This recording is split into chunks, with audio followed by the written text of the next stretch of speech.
Hey guys, welcome to Love of Books, Movies, and Happiness. My name's April. Today's book review is Hot Hex Boyfriend by Carly Bloom. A paranormal, witchy, romantic comedy. An excellent addition to your fall reading, especially if you like to read based off a season. This is a really good start to the fall reading.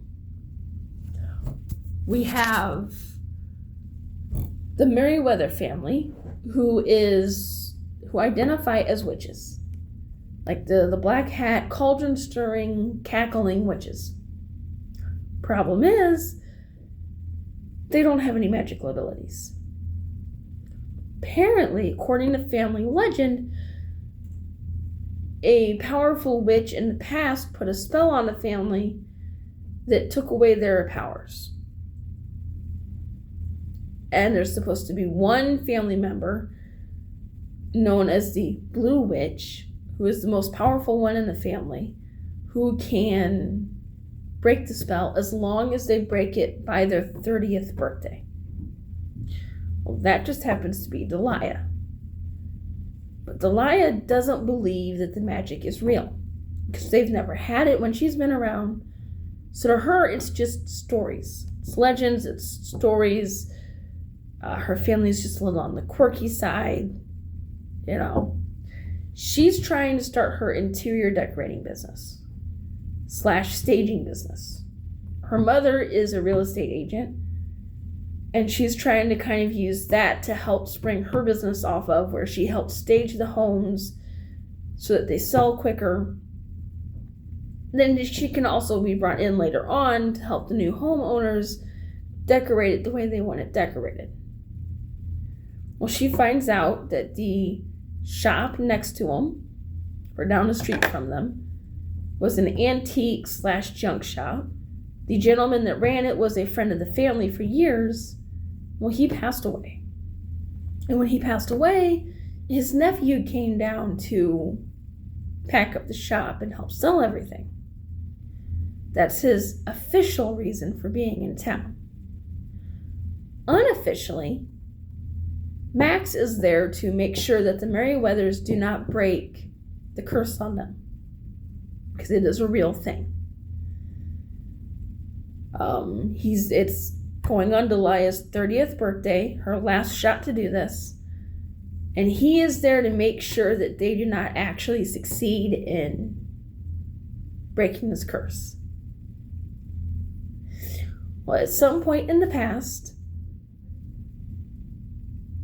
the Merriweathers, during like a really rare blue moon, and a fall festival type thing in town, received a note on their doorstep that said, with the blue moon, the Blue Witch's power will rise. And it gave like a call number for like a book at a library and a page number. So they go to the library. They find this book that isn't actually in the library system. As far as the library knows, it doesn't exist. So they just take it home with them, because if it's not in the library system, they don't know where it came from. It's therefore supposed to be in their family. So they take it home. They go to the page that's the note list, and they find the spell with the potion needed to break the curse on the family. Except the potion is a very gruesome potion. It's like you have to boil an innocent, blood of your enemy, a few other things. They're kind of looking at it going, well, we're not killers. We're not going to go find a baby and boil a baby. We're not going to, find our enemy and kill them. So they don't actually break the spell at that time. They just end up making a soup out of it instead. So now it is going on Delia's 30th birthday. She is unaware of Max's true reason for being there. she goes over to the shop to see if it has something she needs for staging a home that she's helping stage, as well as to give Max her business card, be like, hey, I help stage homes and businesses. I know Mom's your realtor. Maybe we could talk about what I could do to help sell this shop quicker. Well, before she shows up, Max had put a spell on the door to make anyone that shows up kind of think of other things they needed to do because he wanted to be left alone. Only she just blew right through that. So he's wondering if she did like a counter spell. Does she have her abilities? She has no idea. None. Like, she didn't even notice there was anything on the door. She just went right through it.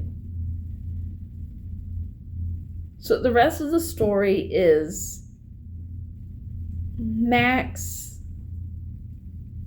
and Delia interacting with each other.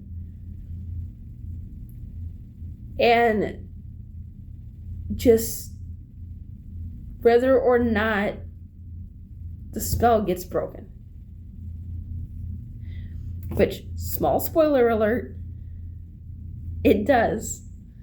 Which they then have to figure out, and ironically on her 30th birthday, but they then spend the rest of the book figuring out how did she break the spell, as well as helping her and her family adjust to having magic again and being some very powerful witches and having to learn how to use it quickly. There is a twist within the story. Someone, what you think is going on isn't necessarily what's going on, and then the truth of who the true bad guy is it's a twist. Overall, it is a highly enjoyable story. Delia's character is very cheerful, happy, a bit clumsy, energetic. Max's character is very stern and, well, not really stern, but he's like very, I can't say grumpy, but kind of grumpy. He's not, he's the calm against her storm, pretty much. You have an imp who was the familiar to the guy that owned the shop, who can take on human form. You have Max's brother, who's not really spent much time in the human world. He's been more on like the witch plane. So his brother is part of this and kind of creating chaos where he goes. You have Delia's family creating chaos where they go. And then you have the attraction and push-pull of the love story all mixed in. So again, this is a romantic comedy. Extremely well done. High on the comedy part of things. Like, you're going to spend most of the book laughing. Just outright laughing at a lot of this. Because it is highly entertaining and very enjoyable. So if this is the kind of book you're in the mood for, I would definitely check it out. I will be adding this to my Kindle list of books I own, and when I create my own little like fall reading bookshelf on different apps, I'll be listing this as one of them because it is a very good book. All right, guys. You've read this book before. Let me know what you thought of it. Did you enjoy it? Did you find it funny? Do you know other books similar to it that I should be checking out in this, fall spooky season? Let me know. Till next time, guys. Keep reading.